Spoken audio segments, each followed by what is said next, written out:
Ahead of free agency, the Capitals secure some vital players in re-signings.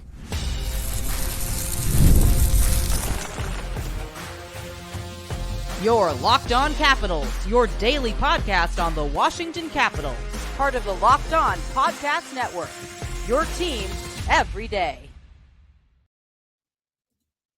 Hello and welcome in to this edition of Locked On Capitals, coming to you before the official start of free agency. And the Capitals took care of some re-signings, some vital players, some players that I feel will be a part of this team for the long term. One of those players in particular that I'm talking about is Connor McMichael. But just to get it going to the news surrounding the Capitals here, Connor McMichael re-signing. The Capitals have successfully re-signed center Connor McMichael to a 2-year contract just before his possible transition to restricted free agency. The recently inked deal bears a $2.1 million cap hit. McMichael showcased an impressive performance in the previous season, culminating in 18 goals and 33 points across 80 games. Throughout his NHL career, he has accumulated 27 goals and 51 points in 155 games. Notably, McMichael was the 25th overall pick in 2019 NHL Draft by the Capitals. His notable contributions extended to the AHL's Hershey Bears, where his commendable performance contributed to the team's Calder Cup victories in 2023, amassing 6 goals and 10 points in 20 postseason games. The Washington Capitals presently maintain $4,268,333 in NHL salary cap space, with the anticipation of Nicklas Backstrom extended stay on the long-term injured reserve in the upcoming season. And there are other things to consider as well. We do know about Nick Backstrom. There is also the potential that TJ Oshie goes on the LTIR as well. But I think this is a key move for the Capitals, signing or re-signing Connor McMichael to an extension, an RFA, a piece that I believe is a part of the long-term plans for the Capitals. If you are an everydayer of the show, you know I spoke about last summer that this past season that we played needed to be the season for Connor McMichael, and you saw his career grow by leaps and bounds. And part of it was, just to talk about Nick Backstrom here for a moment, is that when Nick Backstrom came into last season, there was a lot of hope. There was a lot of promise that hip resurfacing procedure that he had done was A-okay and he would be good to go. As it turns out, it wasn't. And he stepped away from hockey indefinitely.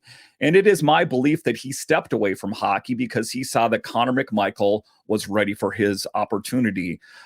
Nick Backstrom did not want to stand in the way of progress. And how did Connor McMichael play in his absence? Really, really well. So I think he figures into being the long-term solution for the Capitals as this team is positioning into being a younger team. Talking here next about recent re-signings here of Mitchell Gibson and Chase Priskie. Additionally, the Capitals have executed the re-signing of goaltender Mitchell Gibson on a 1-year, 2-way contract, and defenseman Chase Priskie on a 1-year, 2-way deal. Gibson, age 24, demonstrated impressive statistics with the South Carolina Stingrays in the ECHL during the 23-24 season, achieving a 22-14-3 record, a 2.56 goals against average, and an .899 save percentage, and 3 shutouts in 42 games. What is one of the things that I know about the Capitals and has been true for the longest time is that they always have really great options in net. You take a look at Mitchell Gibson, a bit ways down the pipeline, but the Capitals are sitting in a good position in the net minding department for years to come. Meanwhile, Chase Priskie, age 28, delivered a notable performance with Hershey, amassing 34 points in 69 games and leading the Bears defensemen in various categories. During the Calder Cup playoffs, Priskie not only led AHL defensemen in assists, but also shared the top spot among blue liners in points. We oftentimes talk about the future of the blue line. We hear about Vincent Iorio. We hear about a lot of different players. Oftentimes, I don't think we hear about Chase Priskie and how great that he played for the Hershey Bears this past season.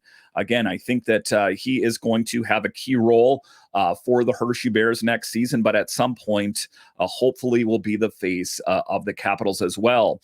Another key addition, and this one is huge for me, or a re-signing, is for Ethen Frank. The Capitals have confirmed the re-signing of Ethen Frank to a 2-year contract. Frank, a significant contributor to the recent Calder Cup champions triumphs of the Hershey Bears, has secured his position with the team for the next 2 seasons. This was a deal that absolutely had to get done. Next season, you know how I talked about that last season needed to be the year for Connor McMichael? This next season, it needs to be the season for Ethen Frank. We can't hold this guy down in the AHL any longer. Very fast. We all know that. A dynamic goal scorer. I think that we need to work this guy into the Capitals lineup if he has a good camp in the fall. I don't think there should be any give-me's, of course, but I think that he is ready. I think he's put the work in. If you take a look at the back of his hockey card, it is quite impressive. I would like to see a nice long look of Ethen Frank on the big team next year. Talking about Ethen Frank's details, hailing from Nebraska, Frank accepted a qualifying offer earlier on Sunday and expeditiously reached an agreement with the Caps.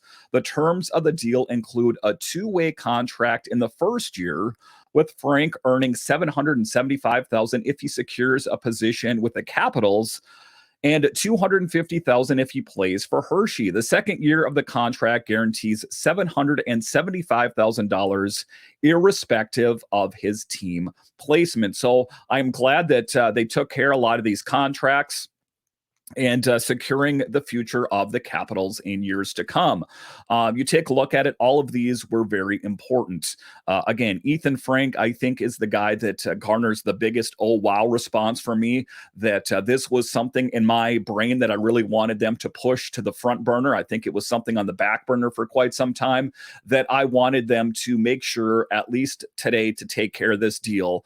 So he is a part of the Capitals in the long term. A dynamic player, a need for speed. This guy kills it out there, and a huge piece for the Capitals. Also, to reiterate here, Connor McMichael re-signing, again, a key center for the Capitals, can play wing as well.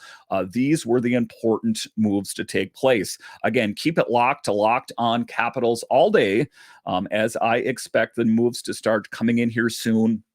And who knows, maybe GM Brian McClellan has something up his sleeve and will swing for the fences and surprise us all. I still think that there needs to be some bigger moves. We saw Pierre-Luc Dubois. We saw Mangiapane. 2 moves that are pretty good, but I want that, oh, wow, mic drop moment. Like, wow, Brian McClellan is serious. This team is going to be a lot better next season. Already, I think they're in a good position. I would love for them to be in a better position. Make sure and keep it locked to Locked On Capitals, and I will have you guys covered all day long.